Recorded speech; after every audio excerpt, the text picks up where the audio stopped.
The pen was already uncapped when my son handed it to me. He'd driven 3 hours to my house, didn't call ahead, didn't knock the way he used to when he was young, just walked through the side door I'd left unlocked the way I always did, and set a manila folder on the kitchen table like he was dropping off mail. "Sign here, Dad," he said. "It's just paperwork." He smiled the way a man smiles when he's already won. Easy, unhurried, the way you smile at someone who doesn't know the game is over. I looked down at the folder. I looked up at my son. And then I did something he did not expect. I signed every single page, just not with the name he was counting on. My name is Gerald Whitmore. I am 71 years old. I spent 38 years working as a civil engineer for the county. Came home every night to a house I built on land I bought with my own 2 hands, raised 2 children, buried a wife, and kept going the way you do, the way our generation was taught to do, quietly and without ceremony. I was not a man who made speeches. I was not a man who threatened. But I was also not a fool, and that distinction between a quiet man and a foolish one is something my son Marcus had apparently forgotten somewhere along the way. Let me go back to the beginning, because you need to understand what kind of man I was before any of this started. Not to make you feel sorry for me, I don't want your sympathy. I want you to understand why what I did was not revenge in the small, petty sense of that word. It was correction. It was the settling of an account that had been running in the wrong direction for far too long. My wife Carol passed 11 years ago. Cancer, slow, then fast, the way it always seems to go. She was the one who held the family together, not because I was absent, but because she had a gift for warmth that I simply lacked. She remembered birthdays. She called the kids on Sunday. She knew the name of every neighbor's dog on our street. When she died, that thread, the one she'd been weaving between all of us for 30 years, started to unravel. Gerald and I had built that house together in the early years of our marriage, when the land was cheap and the work was hard, and we didn't have much beyond our hands and our willingness to use them. We cleared 2 acres ourselves before we could afford to hire help. We planted the garden in the fall of our 2nd year there, before the house even had proper windows. We built a life the way you build anything worth keeping, slowly, carefully, with attention to the foundation. Marcus was our older child. He'd gone into real estate development, done well enough, drove a truck that cost more than my first house. He had a way of talking to me after Carol passed that I noticed but didn't name for a long time. A little louder than necessary, like he thought I'd gone hard of hearing. A little slower, like each word needed to find its way through fog. He'd finish my sentences. He'd glance at his phone while I was talking, and then ask me to repeat myself. He had a habit, too, of introducing me to people in a way that bothered me more than I let on. At his daughter's birthday party, he'd said to someone, "This is my dad. He gets confused sometimes, but he's doing pretty well." I had not been confused. I had simply been looking for the bathroom in a house I'd only visited twice. But the framing had been offered, and the stranger had nodded with the patient look people give to things they've filed under sad but understandable. I told myself it was generational. I told myself he was busy. I told myself a lot of things. Our younger one, Diane, lives out in Portland. She calls every Sunday, still, the way her mother used to. She's not in this story much, not because she did anything wrong, but because she was far away and mostly in the dark. I'll explain what I mean by that later. The first incident I can point to, the first moment I should have understood what was really happening, came about 2 years after Carol died. Marcus came by on a Saturday in October, which was unusual because he almost never came without a reason attached to a favor. He brought his wife, Shelley, and their youngest, Brandon, who was about 9 at the time. We had a nice enough afternoon. I grilled some chicken. Brandon caught a frog down by the drainage ditch at the back of the property, and we put it in a jar for a while and looked at it, the way a grandfather and his grandson should be allowed to do. I remember that afternoon clearly.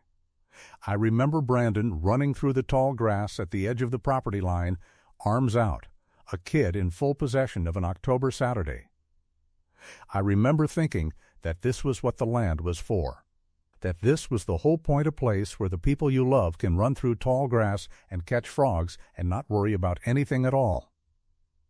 Then, after dinner, after Shelley had taken Brandon to watch something on the television in the other room, Marcus sat across from me at this same kitchen table and started talking about the property. "Dad," he said, "you know this land is worth something now." I told him I knew that. I'd been watching the county assessments for decades. The area had grown up around us. What was farmland and scrub when I bought my 12 acres had become the suburban fringe of a mid-sized city. The land was worth considerably more than I'd paid for it. "You're out here alone," he said, "rattling around in this big house. It'd be easier for you, honestly, if you moved somewhere with more." He paused, chose his word support. I asked him what kind of support he had in mind. He talked about senior communities. He mentioned a place about 40 minutes away, nice enough from the brochure he happened to have in his jacket pocket, which told me this conversation had not been spontaneous. He talked about maintenance and upkeep and liability and what would happen if I fell and nobody knew. I listened to all of it. And then I told him I appreciated his concern and I wasn't going anywhere. He nodded, smiled, dropped it. But he didn't drop it. He just went underground with it. Over the next 8 months, certain things began happening around the property. The fencing contractor who'd maintained my east boundary line for 20 years left me a message saying he'd been told by the property owner that his services were no longer needed. When I called him back confused, he said a man who identified himself as my son had called and released him. I had to call 3 times and explain before he believed me and agreed to continue. Then my mail started arriving late, and sometimes not at all. Small things, official-looking things. A notification from my insurance company. A statement from one of my investment accounts. A letter from the county assessor's office regarding a property tax adjustment, something I would have wanted to see immediately, something that sat somewhere in limbo for 3 weeks before arriving crumpled and inexplicably damp. I found out later that Marcus had filed a mail forwarding request not for my mail to go somewhere else exactly, but a request under my name that created enough administrative confusion to slow things down considerably. And one afternoon I drove into town and stopped at the bank where Carol and I had kept our accounts for 30 years, and the teller behind the counter gave me a look I didn't understand at the time, careful, cautious, like she was waiting to see which version of me had walked in. When I asked about a wire transfer I didn't recognize, she called her manager over, and they both spoke to me in the careful, cushioned tones of people who had been trained to handle difficult conversations with the elderly. They were kind. That was almost worse. When I got home, I sat on the porch for a long time. I have a neighbor named Walt Greer. Walt is 74, former Navy, grows the best tomatoes I have ever eaten in my life, and has approximately 0 patience for what he calls nonsense of any kind. Walt and I have been friends for 19 years. He'd been watching my property from across the fence, the way good neighbors watch each other's property quietly, and without making a production of it. He came over that evening and told me something that I need you to hear. He told me he had watched a car Marcus's truck, specifically park on the county road along my property line 3 times in the past month. Just parked there. Someone in the cab, looking at the land. Not doing anything, not getting out. Just looking, the way a man looks at something he believes will soon be his. "Gerald," Walt said, leaning on the fence post with a mug of coffee, "a man doesn't look at land like that unless he's figuring out what he plans to do with it." I thanked Walt. I went inside. I didn't sleep particularly well that night. I lay in the dark in the house Carol and I had built, and I thought about all of it. Not with panic. I have never been a man who panics well, which is to say, I've never seen the use of it. I thought about it the way I used to think about a flawed design at work. Identify the load-bearing problem. Map the failure points. Build the solution before the structure comes down. The second incident came 6 months later, and this one had more teeth. Marcus arrived on a Tuesday, a weekday, which should have told me something, with a man he introduced as a financial advisor, a Mr. Dennis Hoyle. Hoyle was perhaps 45, wore a suit that was slightly too large for him, and had the handshake of a man who practices his handshake.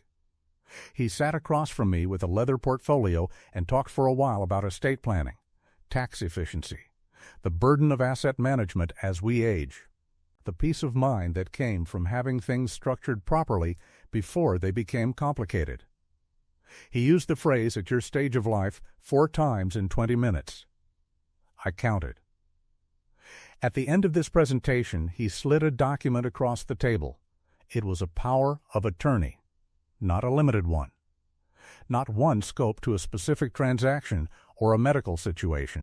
A general, durable power of attorney that would have given Marcus effective control over every financial decision in my life. My accounts, my investments, my property transactions, all of it. It was a document that, had I signed it, would have rendered me functionally invisible in my own life. A passenger in a car I'd built with my own hands and driven for 40 years. Marcus leaned back in his chair with his arms crossed and looked at me with the expression of a man who has arranged things and is waiting for the arrangement to be confirmed. I picked up the document. I read it, the whole thing, every page, while both of them sat there. Hoyle shifted in his seat around page 4. Marcus's jaw tightened around page 6. By page 8, the kitchen was very quiet. I put it down. I told them I'd need some time to look it over with my own attorney. Marcus said, and I want you to hear this exactly, Dad, you don't need an attorney for something like this. It's just paperwork. There it was. The first time I heard those words. I told him I was tired and showed them out. That night I called Diane in Portland. I told her, calmly and in full detail, everything that had happened over the past year. The fencing contractor, the mail, the bank visit, the power of attorney. There was a long silence. Then she said, "Dad, why didn't you tell me any of this sooner?" I told her I'd been handling it. I told her I was still handling it. What I did not tell her yet was what I'd already begun doing, because I hadn't finished. I didn't want to say a word until every piece was in place. You see, I'd been an engineer for 38 years. And engineering is not about strength. It's not about force.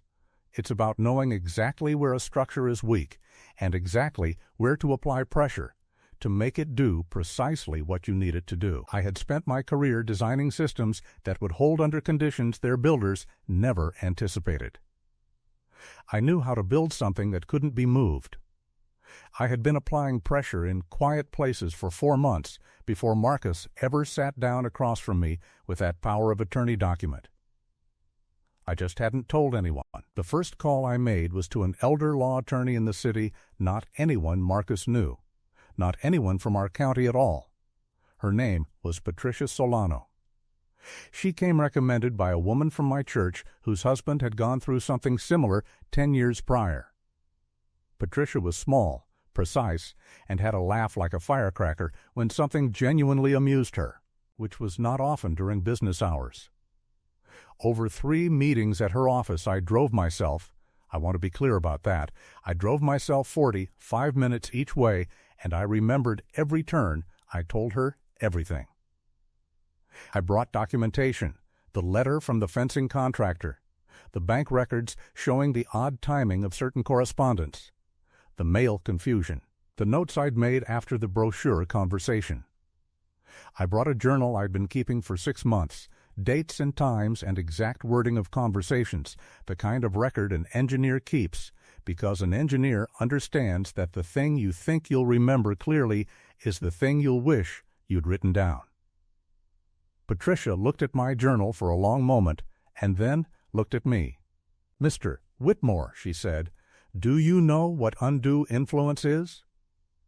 I told her I had a general idea.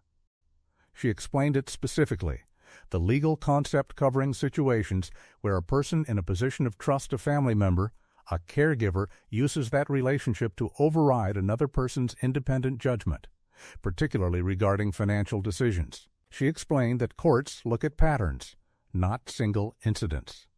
That the fencing contractor wasn't just a nuisance, it was an attempt to isolate me from the people who maintained my property.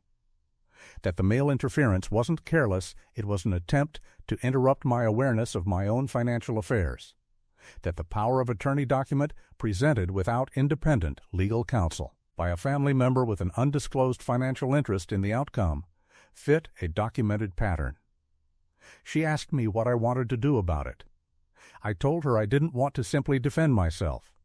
I wanted to restructure. I wanted to do something permanent, something that would hold long after this conversation was over, regardless of what Marcus tried next. And I did. Over the following 6 weeks, Patricia and I completed the work. I updated my will. I established a revocable living trust. I transferred the 12 acres and the house into the trust, naming myself as the current trustee and Patricia's firm as the successor trustee in the event of my incapacity. Not Marcus, not any family member who had demonstrated an interest in managing my affairs before I was finished with them. Patricia's firm, a neutral professional entity with legal obligations and no family feelings to complicate them. I also opened 2 new accounts at a credit union and a neighboring county, transferring a significant portion of my liquid assets. Not all of it. I left enough in the original accounts that nothing looked disturbed. Just reorganized, quietly, the way you reroute a drainage system before the flood comes, so that when the water rises, it goes where you planned and not where gravity assumes.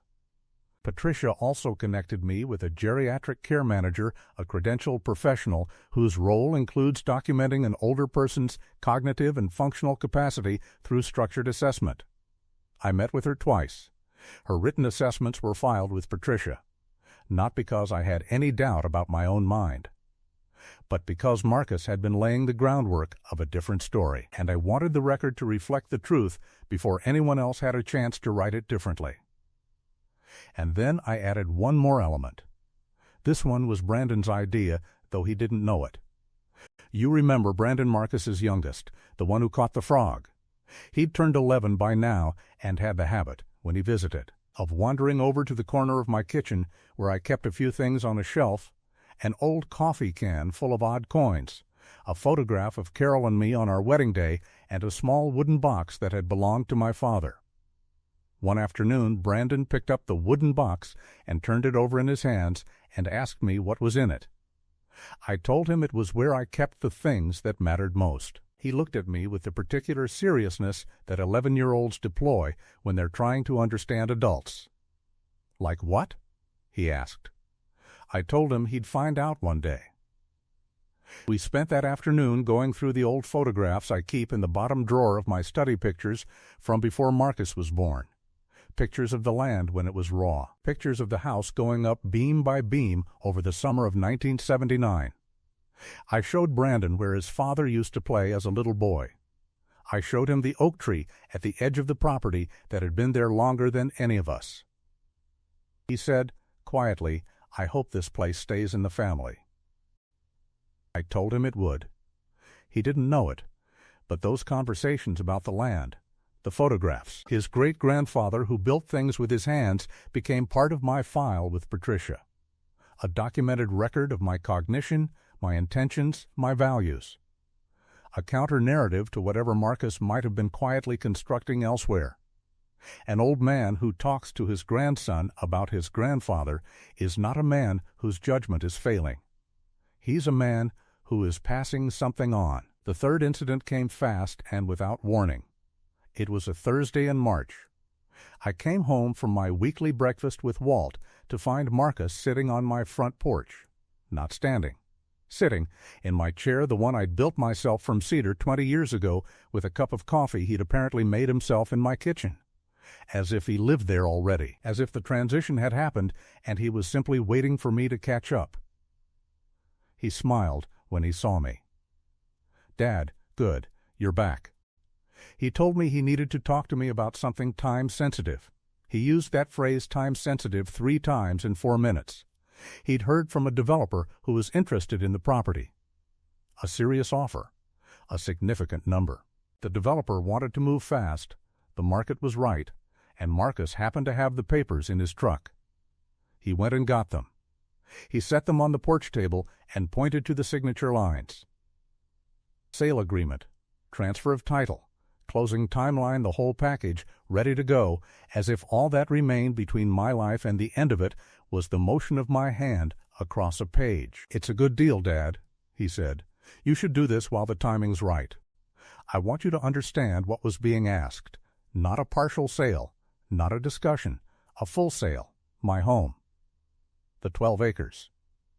The land I'd bought as a young man, where I'd built a house, where my children had grown up, where I'd buried Carol's ashes in the garden by the back fence the way she asked me to. A developer who, I later learned, was a business associate of Marcus's, a transaction from which my son stood to benefit in ways not disclosed anywhere in those documents. I picked up the papers. I looked at them for a long time, long enough that Marcus shifted his weight, long enough that the certainty in his posture began to require some effort to hold in place. And then he said it again. "Dad, just sign here, it's just paperwork." I looked up at him. My son, standing on my porch in the March cold, so certain. 38 years of watching me be quiet and patient and accommodating, and he had concluded the way people sometimes do about quiet men, that accommodation was the same as surrender, that I had no plan, that I had never had one. And something in me went absolutely, completely still, not angry, past anger. In that place where a decision becomes permanent. I set the papers down. I told him I needed to use the restroom. I went inside. I called Patricia from the hallway and told her, in a low voice, exactly what was sitting on my porch. She told me what to do. I went back outside. I picked up the papers. I asked Marcus for his pen.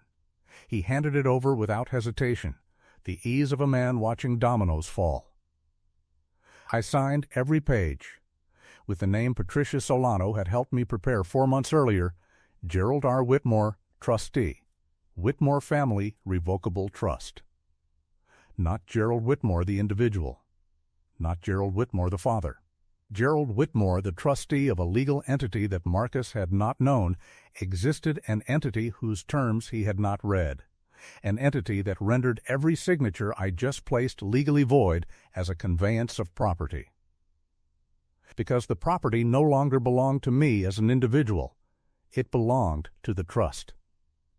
And I was the trustee, and the terms of that trust required the written consent and co-signature of the successor trustee, Patricia's firm, before any sale or transfer could proceed.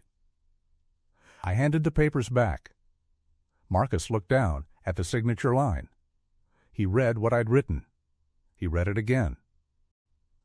I watched his face very carefully in that moment, the way the confidence drained out of it. Slowly, like water finding a crack. His jaw tightened. His eyes came up to mine. "What is this?" he said. "It's my signature," I said. "You asked me to sign every page. I did." He stood there on my porch for a long moment. The March wind moved through the old oak at the edge of the property. Neither of us spoke. Then he picked up the papers. He walked to his truck. He drove away.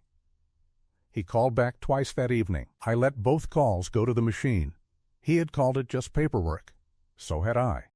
We just hadn't been talking about the same thing.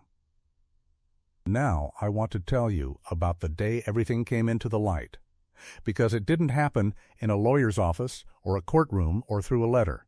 It happened at Diane's kitchen table in Portland 4 weeks later, when I flew out to visit her for our usual spring trip, something I had decided this year to make count.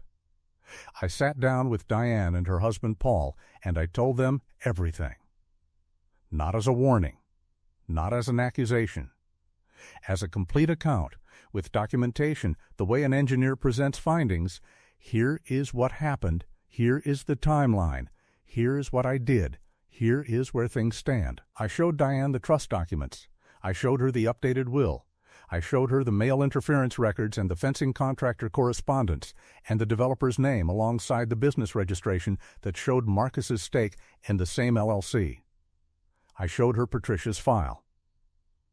Diane read all of it. She sat with it quietly. Then she said, "Very simply, Dad, he was trying to take everything." I told her that appeared to be where it was heading. She asked me why I hadn't protected her shares, specifically ring-fenced it from whatever Marcus might try in the future. I told her I'd thought about that. But Marcus was still her brother and still my son, and I was not in the business of making permanent decisions on behalf of other people's relationships. I had protected what was mine to protect. The rest would be between them. Paul asked what we needed to do next. I told him it was already done. The following month, Patricia sent formal correspondence to Marcus by registered mail, a letter documenting the trust structure, the asset transfers, and the full record of incidents going back 2 years. It advised him, in plain legal language, that any further attempt to direct, influence, or manage my financial affairs without legal authorization would result in a formal complaint to the County Elder Services Office and, if warranted, referral to the State Attorney General's Elder Financial Exploitation Unit. It also noted that the documentation on file was sufficient to support a civil claim for financial elder abuse under state statute, should I choose to pursue one. I did not choose to pursue one. That door existed. I left it closed. But Marcus now knew it existed, and that was enough. He did not respond to Patricia's letter directly. He called me. His voice, when I answered, was different from any I'd heard from him in years. Not the easy, certain voice of a man who expected to get what he wanted. Something smaller. Something that might, in a younger man, have been the beginning of accountability. He told me he'd been trying to help. I let him say it. I let the silence after it sit there between us for a long moment. Then I told him something I'd thought about carefully, not in anger, not as a wound, but as a door left slightly open, the way a father does, even when a father probably shouldn't. I told him that help looks like asking, not arranging. That help looks like a phone call on a Sunday, the way his sister still makes, without agenda attached. That help looks like sitting with a person long enough to find out what they actually need, rather than deciding in advance and presenting it as paperwork. I told him I had watched him look at the land from the county road, that Walt had told me about it, that I understood what it meant, and that understanding it had been one of the loneliest things I'd experienced since his mother died. My son had looked at the place I built my life and seen a transaction waiting to be executed. He was quiet for a long time. I told him the trust was real and permanent, and that when I was gone, the property would pass to both him and Diane in equal shares, as I had always intended. But that no one, not him, not anyone, was going to move me off that land before I was ready to go. He said he understood. I told him I hoped he did. I told him I'd leave the light on for him the way I always did, because he was still my son, and that hadn't changed. 3 months later, Marcus came back. No papers, no advisor, just himself, on a Saturday morning, and he brought Brandon. They stayed for the afternoon. Brandon helped me reseed a section of the back garden. Marcus fixed the hinge on the side door that had been loose for 2 years and I'd been meaning to get to. We didn't talk about any of it. We didn't need to. That evening, after they'd gone, I walked out to the garden to the place by the back fence where Carol rests, and I sat in the last of the daylight and told her about all of it. The whole long story. I told her what had happened and what I'd managed to build, quietly and without ceremony, with the help of a woman named Patricia Solano, who had a laugh like a firecracker.